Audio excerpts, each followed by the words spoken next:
రాజకీయంగా తనను బెదిరించి లొంగదీసుకునేందుకు టీడీపీ నేతలు కుట్ర చేస్తున్నారన్నారు మాజీ MLA Bolla Brahmanaidu. Fake GO కేసులో బొల్ల బ్రహ్మనాయుడు విడుదలై పల్నాడు జిల్లా నర్సరావుపేటకు చేరుకున్నారు. ఈ కేసులో రెవెన్యూ అధికారులు తన పేరును ఎక్కడా చేర్చలేదని, రాజకీయ కోణంలోనే అరెస్టు జరిగిందని మండిపడ్డారు. తాను భూములు దోచుకున్నానని సీఎం చంద్రబాబు చెబుతున్నారని, అందులో నిజముంటే విచారణ జరిపి తీసుకోవాలని ఛాలెంజ్ చేశారు. ఊపిరి ఉన్నంత వరకు వైసీపీలోనే కొనసాగుతారని, జగన్ వెంటే ఉంటారని స్పష్టం చేశారు.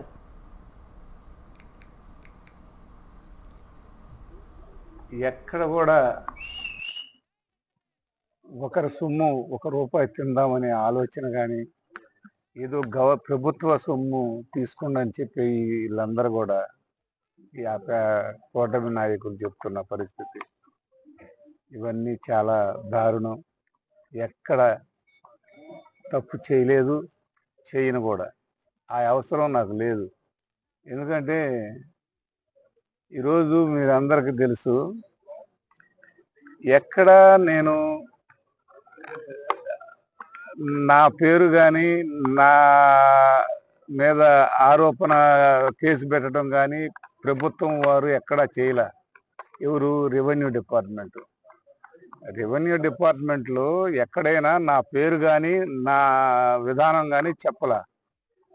మేము తీసుకెళ్ళి మేము కంప్లైంట్ ఇస్తే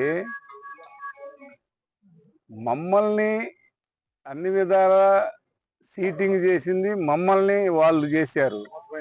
మేము మోసపోయిన వల్ల మేము కంప్లైంట్ ఇచ్చింది, మేము ఆ కాగితాలు ఇచ్చింది. అయితే దాంట్లో కూడా నాకు సంబంధం లేదు. ఆ అగ్రిమెంటు నాకు సంబంధం లేదు. అందులో నేను ఎక్కడ కూడా నా పాత్ర లేదు. అందులో ఎక్కడ రెవెన్యూ వాళ్ళు నా మీద కంప్లైంట్ ఇవ్వలేదు. నా పేరు రెవెన్యూ వాళ్ళు కంప్లైంట్ ఇవ్వలే. సీటింగ్ చేసిన వాళ్ళు రైతుల మీద వాళ్ళు కేసు పెట్టారు, కంప్లైంట్ ఇచ్చారు. నా మీద కంప్లైంటే లేదు. కానీ